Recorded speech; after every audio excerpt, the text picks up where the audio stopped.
Salut à tous, j'espère que vous allez bien. Nous allons traiter dans cet exercice la première partie d'un amplificateur classe A. Il s'agit de la détermination de la droite de charge statique et dynamique, comment trouver le point de fonctionnement et comment tracer la dynamique d'un signal en régime alternatif. Deuxième partie, ça concerne le calcul des puissances et le dimensionnement du radiateur. Donc cette partie-là, nous allons la voir dans la vidéo suivante.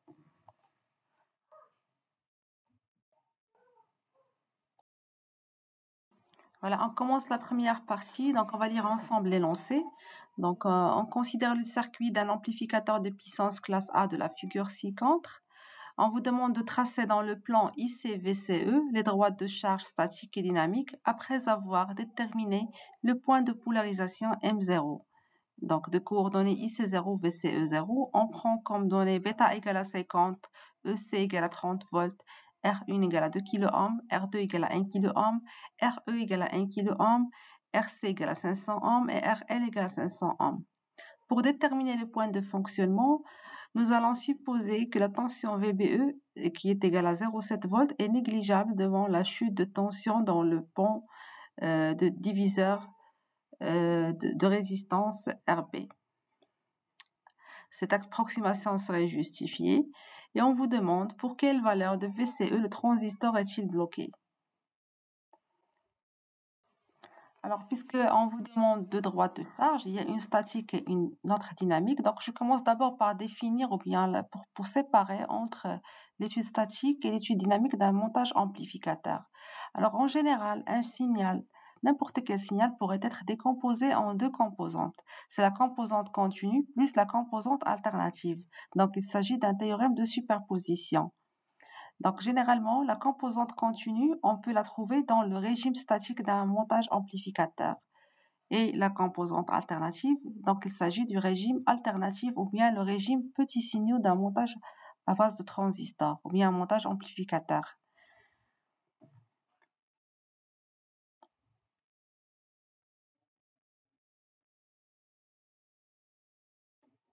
Donc, la totalité, elle me donne le signal amplifié.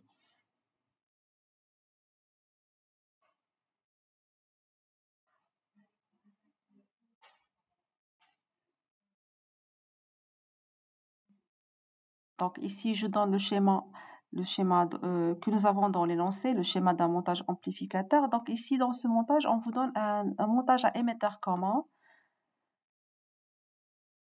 Le nom émetteur commun, il vient du fait qu'en régime alternatif, le schéma équivalent, il me donne un montage avec un émetteur commun à toutes les branches.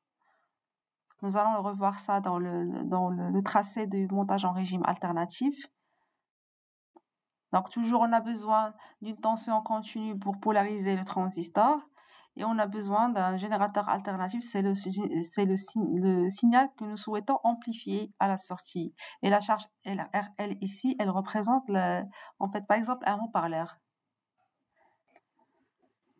Donc, n'importe quel montage, il doit être décomposé en deux schémas. Il y a le schéma en régime statique, ça veut dire c'est la composante continue, et le schéma en régime dynamique, c'est la composante alternative, afin de séparer en fait, l'emplacement du point de repos de l'amplification. Donc, en général, en régime statique, pour avoir le schéma équivalent, il faut remplacer tous les condensateurs par un circuit ouvert et tous les générateurs alternatifs par un circuit ouvert. Et en régime dynamique, tous les condensateurs sont remplacés par des fils et toutes les tensions continues sont remplacées aussi par des fils. Ça veut dire sans court-circuité. Maintenant, je donne le schéma équivalent que j'aurai dans chaque régime en adoptant les simplifications que nous avons là.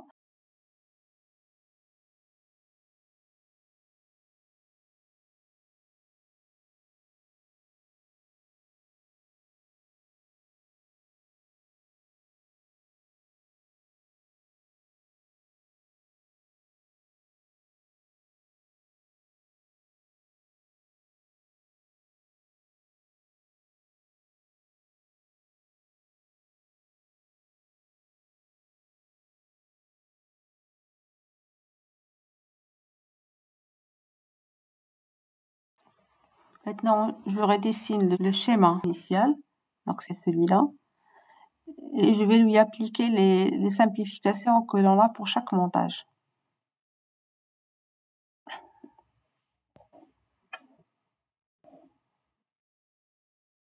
Donc, je remplace tous les générateurs par des circuits ouverts, tous les condensateurs aussi par des circuits ouverts. Et je vais maintenant effacer toutes les branches qui sont déconnectées. Voilà, donc cette branche-là, ça devient aussi un circuit ouvert, donc je la déconnecte. Pareil à la résistance RE, maintenant, elle n'est plus connectée avec rien. Et au niveau de la charge aussi. Donc, ce qui me reste dans le schéma équivalent, c'est seulement le générateur continu et les résistances. C'est ce qu'on appelle un montage en régime statique. Et comme vous le remarquez, tous les éléments que nous avons maintenant sont statiques. Il y a un générateur continu qui est statique et les résistances. Donc, c'est pour cela qu'on l'appelle régime statique, parce que rien ne varie dans ce montage. Donc, ça nous permet, ce montage-là, de fixer le point de repos et dans la zone linéaire de fonctionnement d'un transistor afin qu'il puisse fonctionner en tant qu'un amplificateur. Donc, parce qu'il y a deux zones de fonctionnement pour le transistor. Il y a la zone commutation et la zone linéaire. Dans la zone commutation, le transistor fonctionne comme un interrupteur, fermé ou ouvert, et dans la zone linéaire, c'est là où le transistor fonctionne en tant qu'un amplificateur. Je rappelle ici le réseau de caractéristiques d'un transistor bipolaire. Comme vous le voyez, il contient 4 cadrans. Le cadran IC, IB en fonction de VBE, il donne le réseau d'entrée. C'est l'allure de IB en fonction de VBE. Le cadran IC et en fonction de IB, il donne la droite de transfert. C'est en fait la relation IC égale à bêta IB. Et le cadran IC en fonction de VBE, il donne le réseau de sortie. Donc, il donne des différentes allures de IC en fonction de VCE selon chaque valeur de IB. Et il y a les zones de saturation et la zone de blocage. Les deux constituent la zone commutation. Donc, lorsque le courant IB s'approche du zéro, c'est la zone blocage. Et lorsque le VCE s'approche du zéro, c'est la zone saturation. Et tout ce qui est en dehors de la zone commutation, c'est la zone linéaire. C'est là où le transistor fonctionne en tant qu'un amplificateur de signaux. Et bien évidemment, il y a des zones interdites qu'il faut pas dépasser. C'est en fait la puissance maximale qu'il faut pas dépasser, c'est la zone rouge. Sinon, on va détruire le transistor. Il y a également le courant maximal IC max, aussi donné par le constructeur qu'il faut pas dépasser. Et évidemment, la tension VCE max à ne pas dépasser. Pour le schéma équivalent en régime dynamique, donc c'est à ce moment-là que nous évaluons le gain de l'amplification. Donc, pour avoir le schéma équivalent, il faut remplacer tous les condensateurs par des circuits fermés. Maintenant, c'est des interrupteurs fermés. Comme vous le voyez, je suis en train de remplacer tous les condensateurs par des fils. Et il faut court-circuiter également la source de tension continue. Il faut la remplacer par un fil, c'est-à-dire vous allez la lier avec la masse.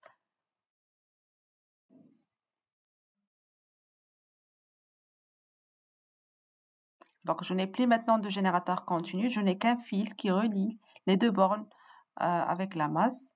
Et comme vous le voyez, la résistance RE maintenant, elle est court-circuitée, donc elle ne fonctionne plus parce que le courant toujours est choisi le chemin le moins résistant.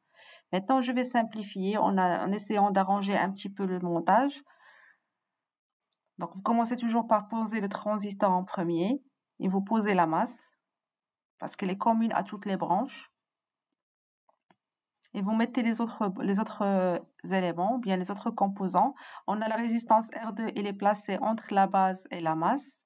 Donc, je vais la placer même dans le même emplacement entre la base et la masse. La résistance R1, pareil, elle est placée entre la base et la masse.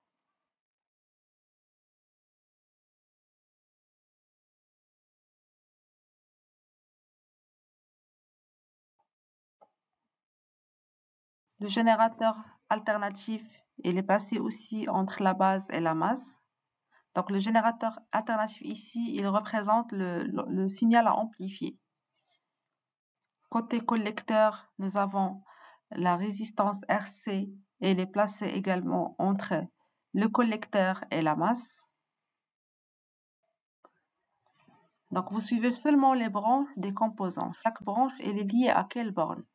Et la résistance RL, comme vous le voyez, elle est reliée aussi au collecteur et la masse. Donc, elle est en parallèle avec RC. Donc, je reviens à l'amplificateur en régime statique.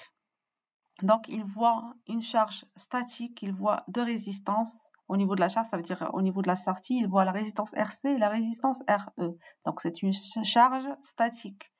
Et pour l'amplificateur dynamique, en régime dynamique, il voit une autre charge. Il voit la résistance RC et la résistance RL en parallèle. Donc, c'est ce qu'on appelle la résistance dynamique.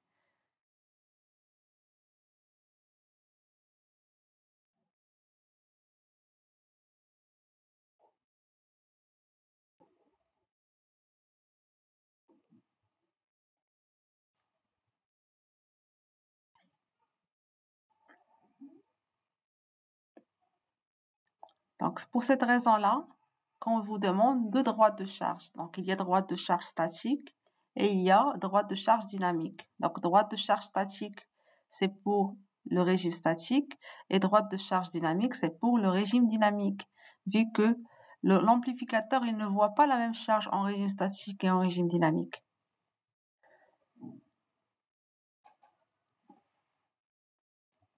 Maintenant, nous allons voir comment calculer ou bien comment trouver la droite de charge statique et comment la tracer. Donc, en général, la droite de charge statique, elle se calcule toujours dans le montage statique.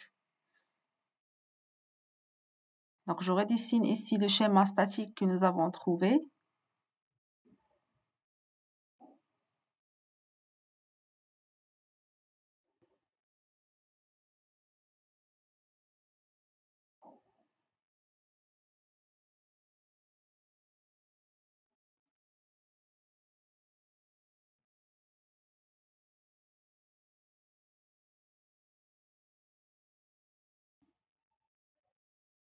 Donc, toujours la droite de charge statique, il faut penser à la charge. Essayez de voir qu'est-ce qu'on a. Comme vous voyez, j'ai mis seulement IC, IE et IB, et non pas IC0 ou IB0, parce que là, il s'agit de la droite. Donc, la droite, c'est des points qui varient. Donc, il ne faut pas prendre le IC0. IC0, c'est un point. Donc, ici, je donne la maille de sortie. On a EC égale à RC fois IC plus VCE plus RE fois IE. Et le courant IE, c'est comme vous faites la loi des nœuds. Donc, IE, c'est IB plus IC. Et par définition, le courant IC égale à bêta IB. Donc, je remplace et ça me donne finalement un courant IE à peu près égal à IC, vu que le terme bêta plus 1 sur bêta, il est proche de 1. Donc, en termes d'application numérique, toujours vous trouvez IE, c'est à peu près IC.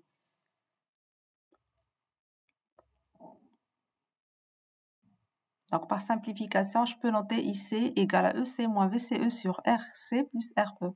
C'est ce qu'on appelle la droite de charge statique.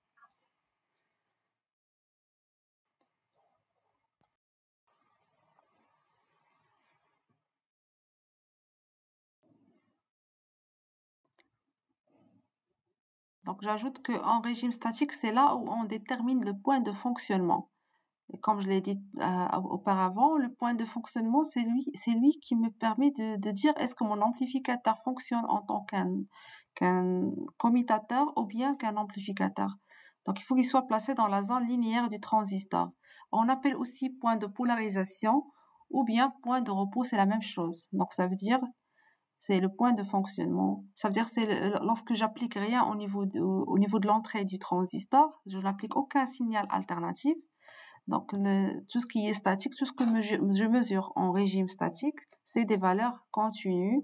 Donc, c'est un point de polarisation ou bien point de fonctionnement. Ce sont des valeurs fixes.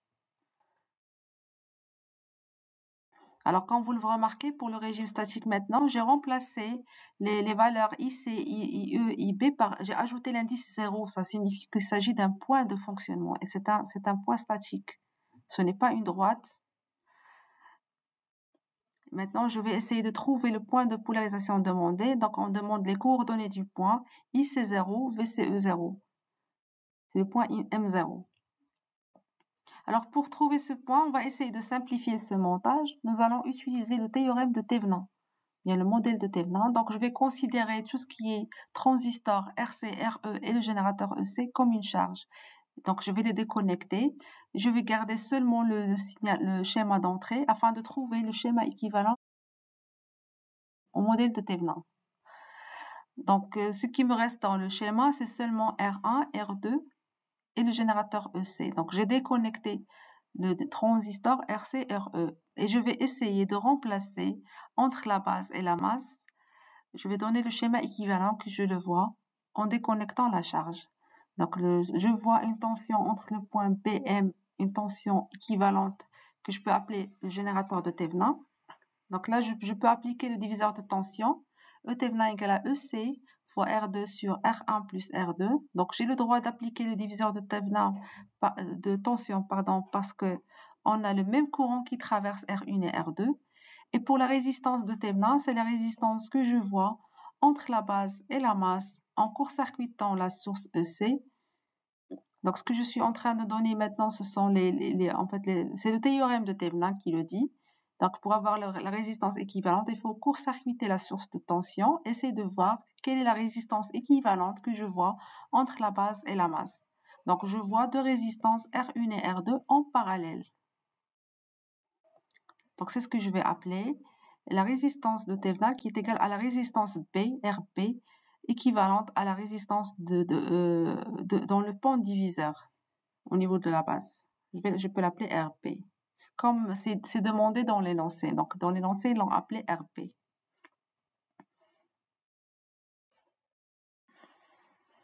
Maintenant, je donne le schéma équivalent que j'ai trouvé. Donc, le modèle de Thévenin, c'est quoi? C'est un générateur E Thévenin en série avec une résistance R Thévenin. Maintenant, je vais connecter la charge que j'avais déconnectée au départ. Il s'agit du transistor avec la résistance RC, RE et le générateur EC.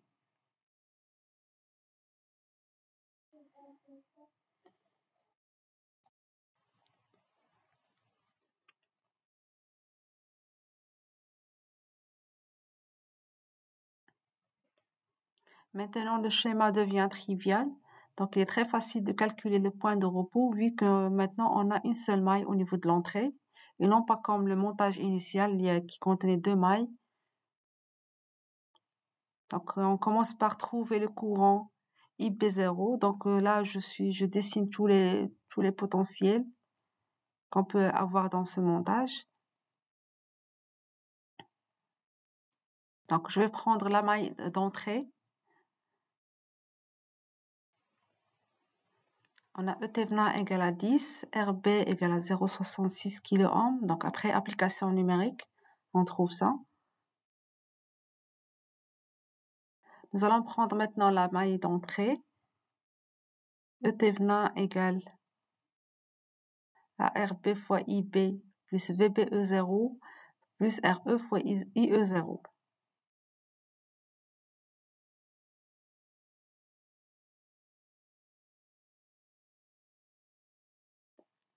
Et comme vous le savez, donc IE0 égale à IB0 plus IC0. Donc, je remplace IC0 par bêta IB0. Je factorise.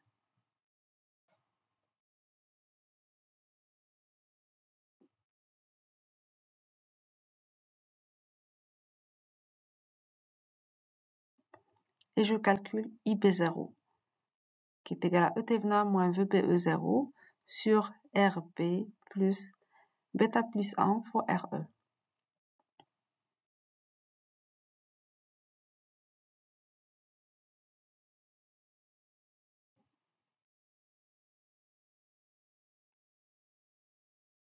Donc, après application numérique, donc bien sûr, E Thévenin qui est égal à 10 volts, elle est très supérieure à VBE0, vu que VBE0 elle est égal à 0,7.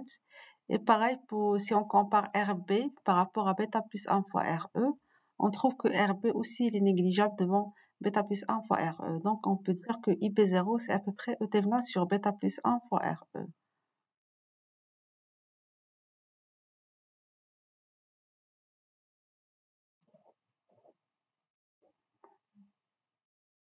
Donc, tout calcul fait, ça va donner IB0 égale à 200 microampères. Bien sûr, dans l'approximation que nous avons fait là, nous avons justifié ce qui est demandé dans l'énoncé, de négliger la chute de tension dans le pont diviseur, ainsi de suite. Alors pour IC0, on applique la formule IC égale à bêta IB, on trouve IC0 égale à 10 milliampères.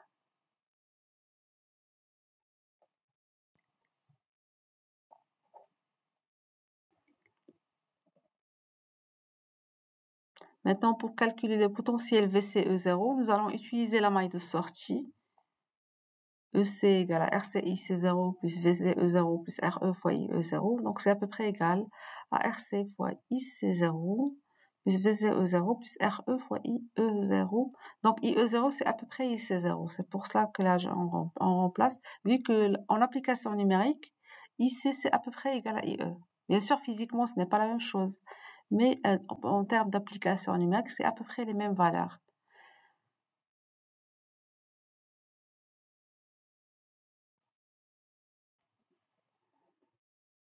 Donc, tout calcul fait, ça va donner VCE0 égale à 15 volts.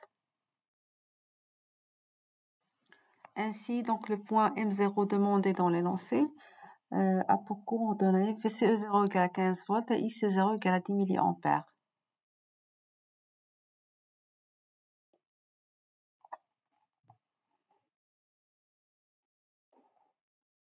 Concernant l'équation de la droite de charge dynamique, nous allons bien sûr prendre en considération le montage que nous avons trouvé en régime dynamique.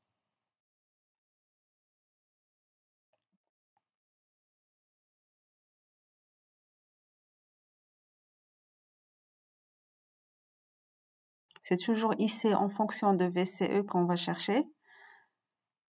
On va essayer de simplifier le montage en regroupant les résistances en parallèle, R1 et R2.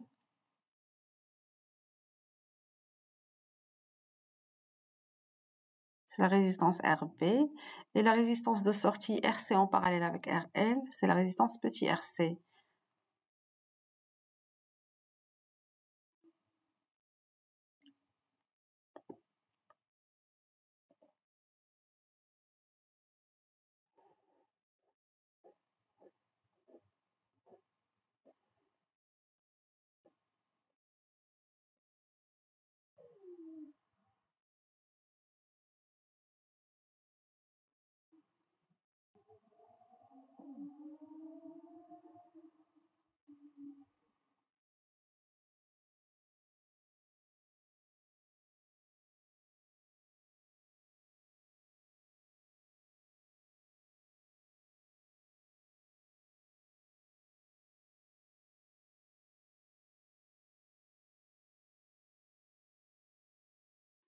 Donc, comme vous le voyez, on a là en régime dynamique, on oriente seulement les deltas, ça veut dire les variations qui nous intéressent ici.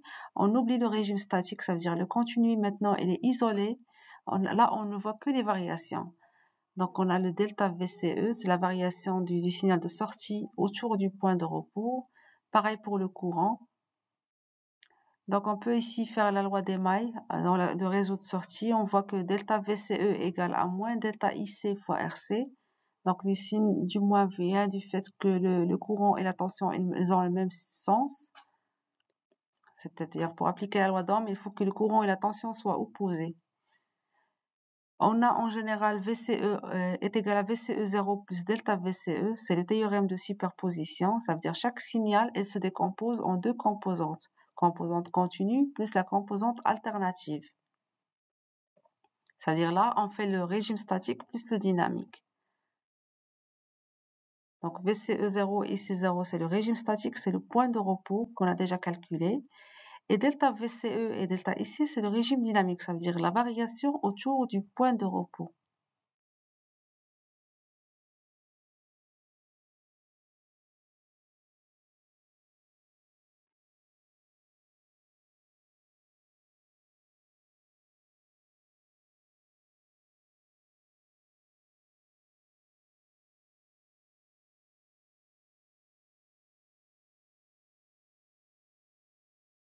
Je rappelle que le point de repos, c'est la même chose que le point de fonctionnement. C'est le point qu'on a déjà calculé.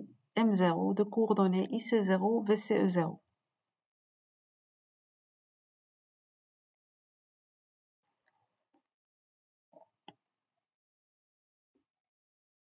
Donc ça, c'est en général, juste pour vous rappeler ce qu'on a déjà dit au début de la vidéo. Nous avons dit que chaque signal pourrait être décomposé en deux composantes, continue plus l'alternative.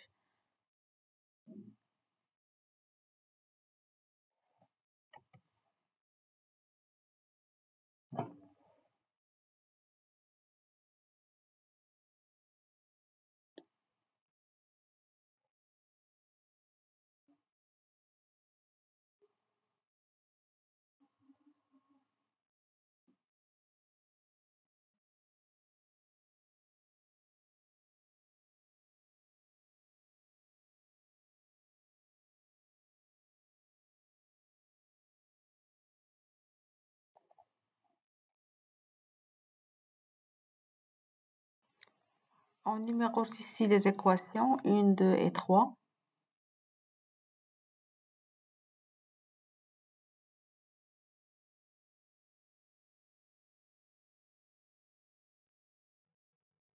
Donc nous allons essayer d'exprimer IC en fonction de VCE.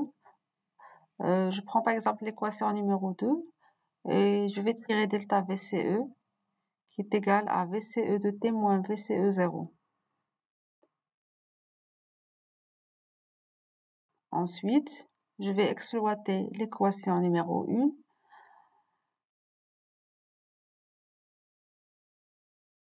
afin de trouver la relation entre delta IC et VCE de t avec VCE0.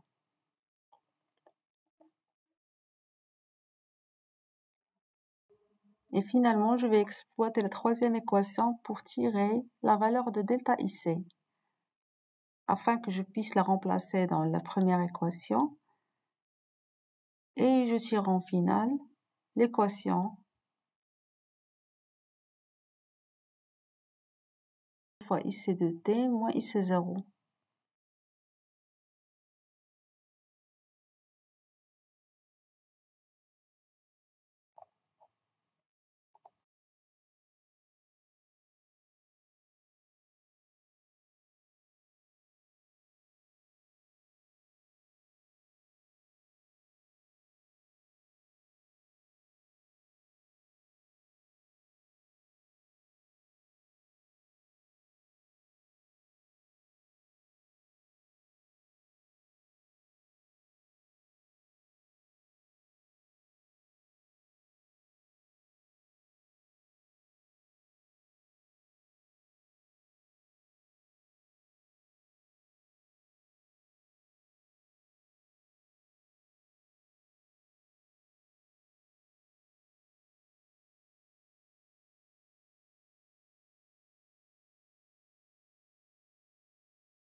Donc finalement, je trouve l'équation de la droite de charge dynamique est égale à IC0 moins VCE de t sur RC plus VCE0 sur RC.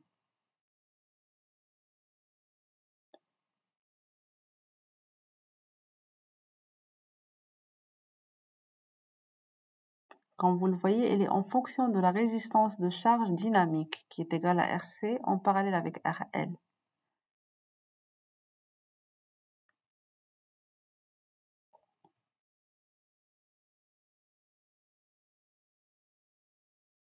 Maintenant, on va tracer dans le plan IC-VCE les deux droites, la droite de charge statique et la droite de charge dynamique. Donc bien sûr, il faut tracer à l'échelle afin de bien placer le point de repos.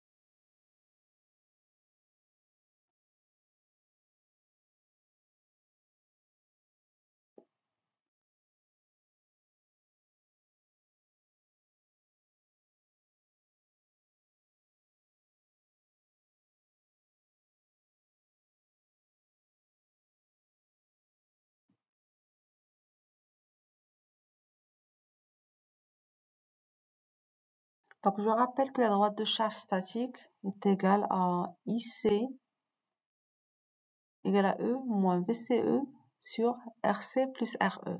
Donc, nous allons essayer de tracer cette droite-là dans ce plan. Donc, il suffit de tracer 2 points. Le premier point, il correspond à IC égale à 0. Et le deuxième point, il correspond à VCE égale à 0. Donc, vous remplacez dans l'équation de la droite de charge statique et essayez de trouver les 2 points.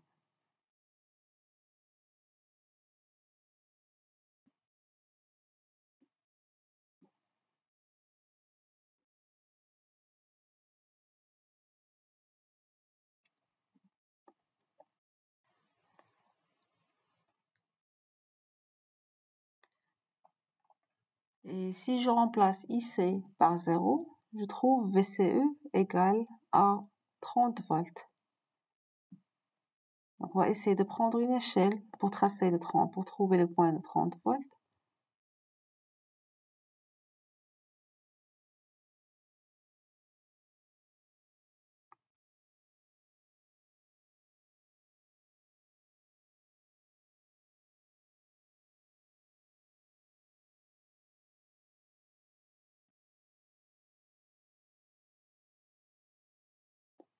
Donc, je vais relier les 2 points,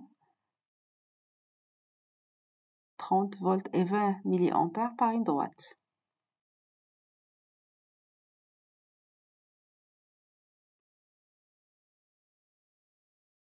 Donc, le point 30 volts, il s'appelle le point de blocage statique et le point de 20 mA, il s'appelle le point de saturation statique. Et la droite en bleu, c'est la droite de charge statique.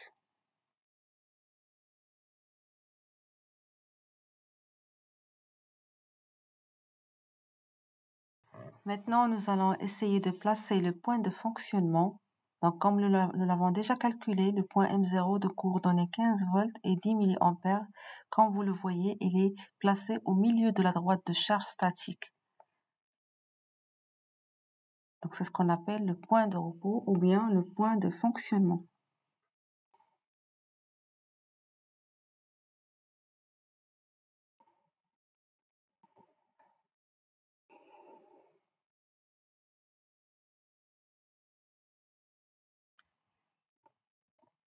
En général, donc lorsque le point de fonctionnement il est placé au milieu de la droite de charge statique, ou bien en général dans la zone linéaire, le type de cet amplificateur, on l'appelle classe A.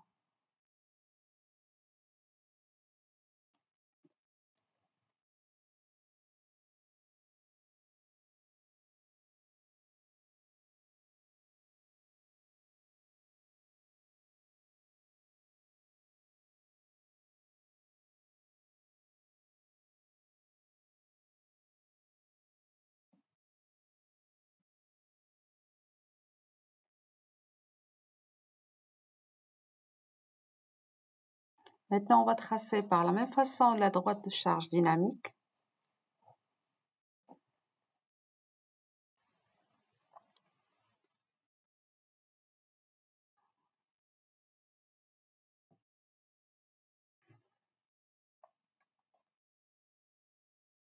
On va calculer la tension de blocage dynamique, VCE, blocage. Il suffit de remplacer dans l'équation de la droite de charge dynamique IC par 0. Donc, ça donne RC fois IC0 plus VCE0. C'est ce qu'on appelle la tension de blocage.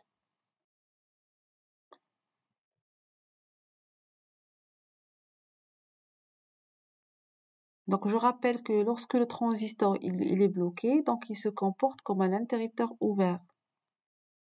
Pareil pour VCE égale à 0, donc je remplace dans l'équation pour trouver le courant de saturation. Donc, dans ce cas-là, nous avons IC sat égale à IC0 plus VCE0 sur RC. Donc, c'est le courant de saturation. Dans ce cas-là, le transistor se comporte comme un interrupteur fermé. Donc, c'est le mode commutation que nous avons dit qu'il faut éviter en régime amplification ou bien en régime linéaire. Donc, par calcul, bien par application numérique, on trouve que VCE blocage est égal à 17,5 volts et IC sat est égal à 70 mA. Maintenant, nous allons essayer de tracer dans le même plan IC-VCE la droite de charge dynamique. Donc, il suffit, comme j'ai dit, de tracer les deux points et vous les relier par une droite. Donc, le point de 70 mA et le point de 17,5 volts. Bon, si vous tracez à l'échelle, vous allez retrouver de bons résultats. Ça veut dire les deux courbes doivent se croiser dans le point de repos.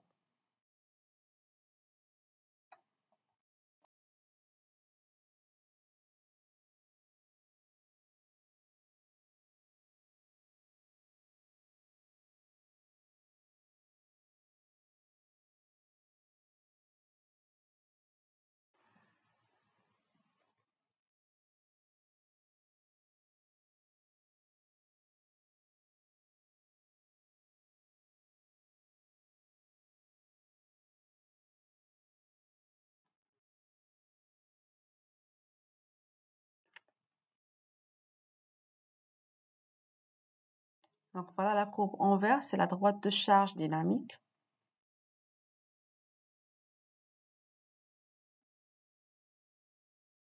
Et le point de fonctionnement, c'est l'intersection entre les deux droites. Normalement, le point de fonctionnement, c'est celui qu'on avait calculé. C'est le point M0 de coordonnées 15 volts 10 mA. Maintenant, on va passer à la deuxième question. En supposant que les caractéristiques IC-VCE sont régulièrement réparties dans tout le plan IC-VCE, avec bêta égale à 50, on vous demande de tracer la forme de la tension VCE lorsque le courant de base est de forme IB égale à IB0 plus IBM sinus oméga t, avec IBM est égal à 400 microampères.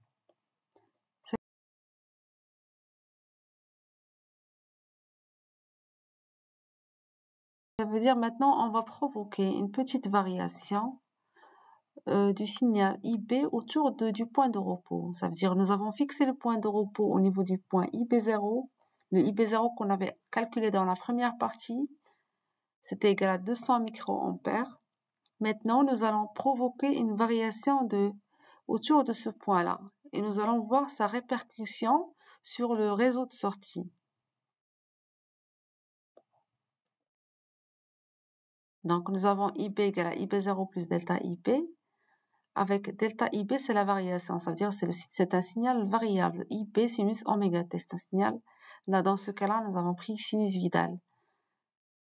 Donc, pour tracer, donc je vais commencer d'abord, avant de passer au cas du 400 microampères, je vais prendre un autre exemple d'une valeur un petit peu faible, juste pour vous montrer le tracé. Après, nous allons passer à 400 microampères. Donc, je prends d'abord IB égale à 100 microampères. Donc là, je reviens à la même droite que j'avais tracée, le même plan qui contenait la droite de charge statique et dynamique.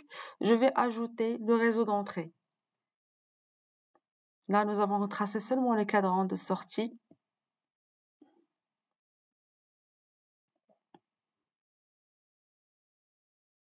Donc, j'ajoute le réseau d'entrée IB en fonction de VPE.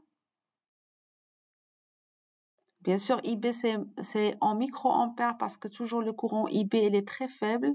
C'est ça le rôle d'un transistor en mode linéaire. Ça veut dire avec un courant très faible appliqué à l'entrée, j'obtiens un courant amplifié au niveau de la sortie. C'est pour cela que, comme vous voyez, le courant IB, c'est en microampères. Par contre, le courant IC, c'est en milliampères.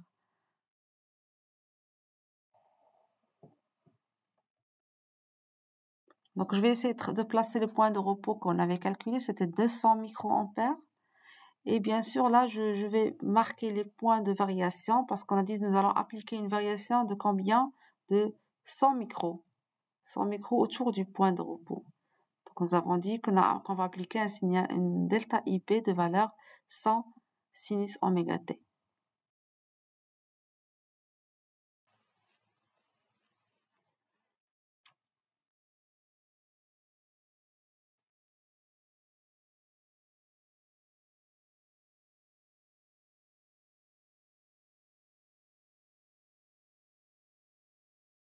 Donc, le 200 microampères, c'est la composante continue.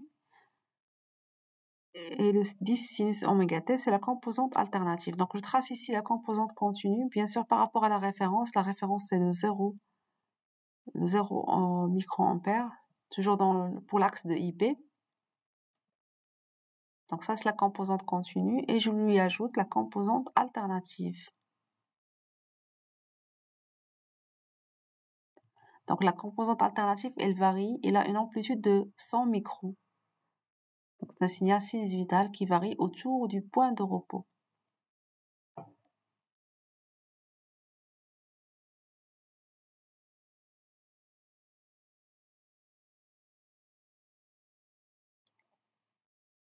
Maintenant, je suppose que le signal delta IP, c'est le signal que je veux amplifier à la sortie.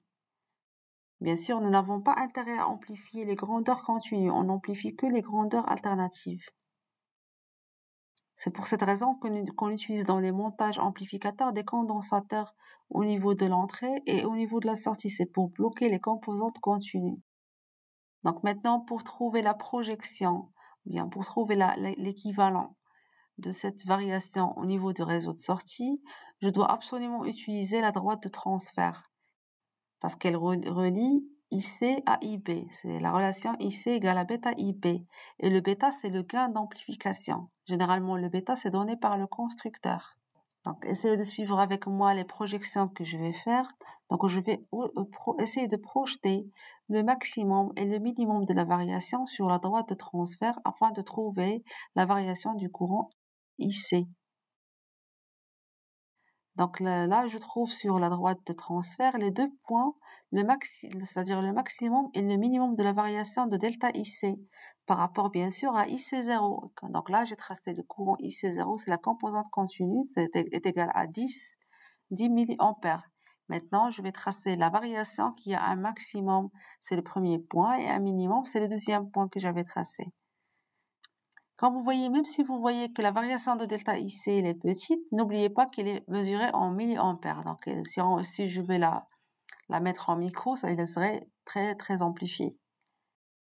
Alors, pour avoir la variation correspondante de la tension au niveau de la sortie, vous devez projeter la variation du courant sur la droite de charge dynamique. Vous faites attention, dynamique je dis, et non pas statique, parce que maintenant on est en régime dynamique.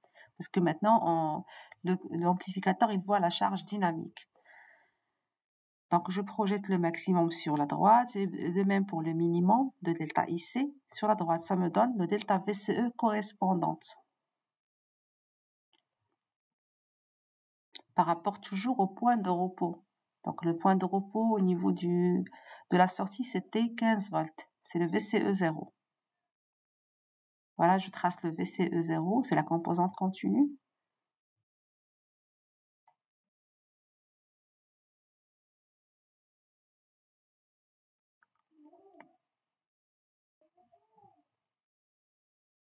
Et voilà la dynamique du signal au niveau de la sortie.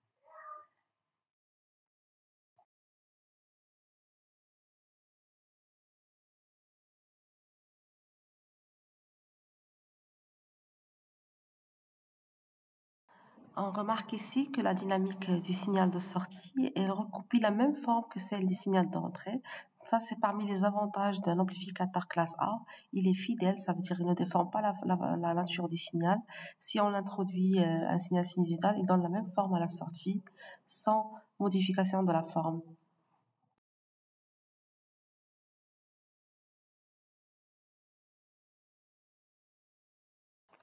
Maintenant, nous allons passer au cas de 400 microampères qui a été demandé dans l'énoncé concernant l'ondulation du courant IP. Et nous allons voir sa répercussion sur la dynamique de sortie. Donc, on va prendre le même plan de tout à l'heure, c'est-à-dire le même réseau d'entrée et de sortie avec droite de transfert tracé, droite de charge de statique et dynamique déjà tracée.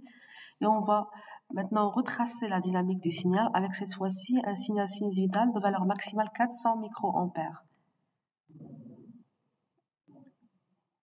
Donc voilà, on a ici dans le réseau d'entrée, on a déjà tracé la valeur de IB0 qui est égale à 200 micros. Maintenant, nous allons provoquer une variation autour de ce point de repos de valeur maximale 400 microampères. Donc, il doit monter jusqu'à 400, peut-être jusqu'à 600, voilà. Parce que normalement, le passage de 200 à 600, ça me donne une valeur de 400.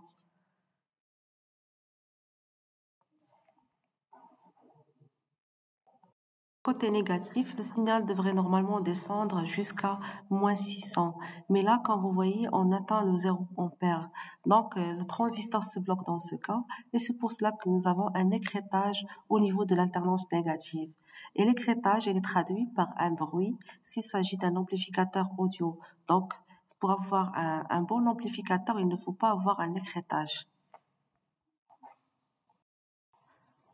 Donc, comme tout à l'heure, nous allons essayer de projeter le signal d'entrée sur la droite de transfert afin de voir l'allure correspondante de ce signal au niveau de la sortie, ça veut dire côté amplification.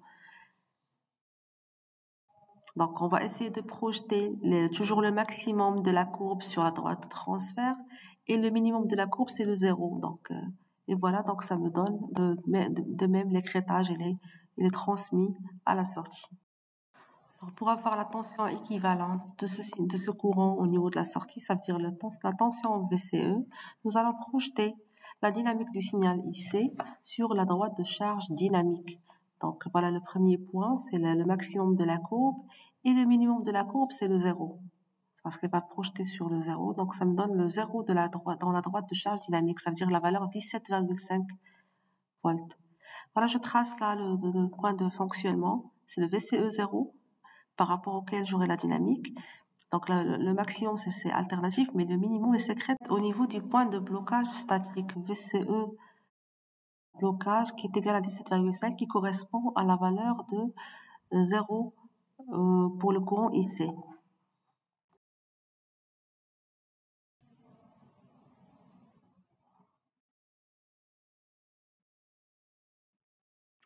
Donc, comme j'ai dit, l'écrêtage, il traduit un bruit dans un amplificateur classe A, donc il ne faut pas avoir un écrêtage de tension ou de courant.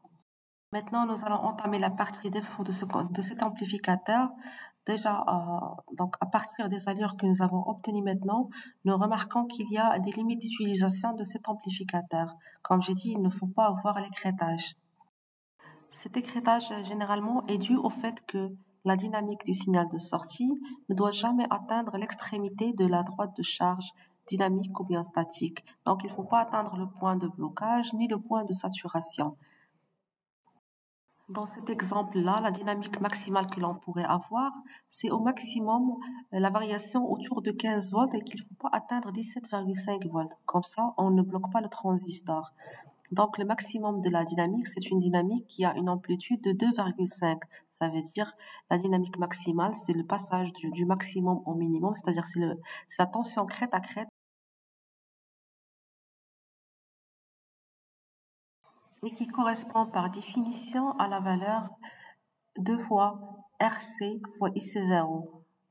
Sachant que RC, c'est la résistance dynamique.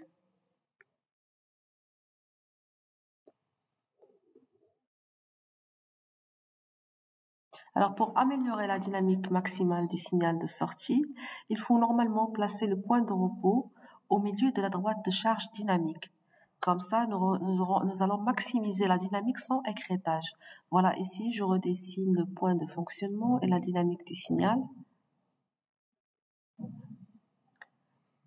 Comme vous voyez, si je place le point de repos au milieu de la droite, je vais avoir une dynamique maximale sans écrêtage, de telle sorte à balayer toute la droite de charge dynamique. Donc, je rappelle ici que comme démarrage, on commence par placer le point de repos au milieu de la droite de charge statique qui est facile. Et après, donc, on essaie de placer le point de fonctionnement au milieu de la droite de charge dynamique.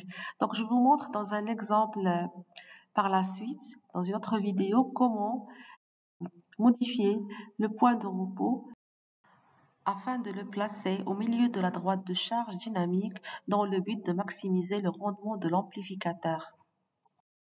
Je rappelle que les caractéristiques qui caractérisent un très bon amplificateur, ce sont la dynamique maximale à la sortie, son écrêtage et le rendement du montage.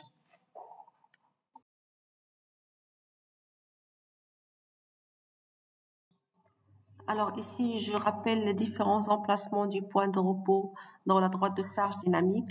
Alors comme vous le remarquez ici, si le point de repos il est placé, il s'approche du point de saturation, on aurait écrêtage de la tension du courant de ce côté-là. Et si nous avons le point de repos et s'approche du point de blocage, là, nous aurions l'écrêtage de ce côté-là, c'est-à-dire côté blocage. Par contre, comme vous le voyez, l'idéal, c'est d'avoir le point de repos placé au milieu de la droite de charge dynamique, comme ça, on aurait une dynamique maximale sans écrêtage.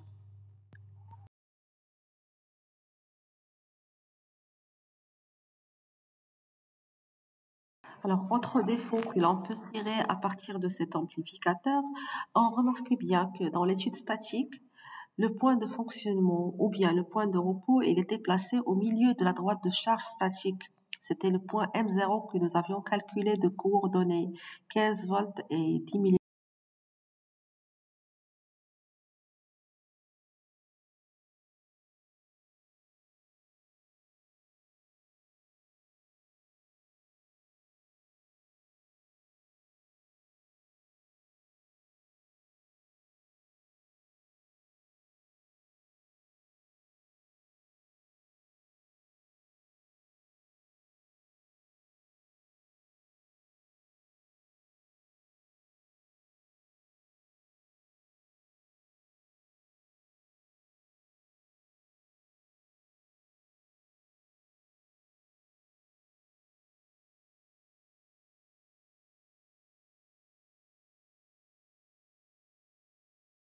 C'est pour cela, il est indispensable de penser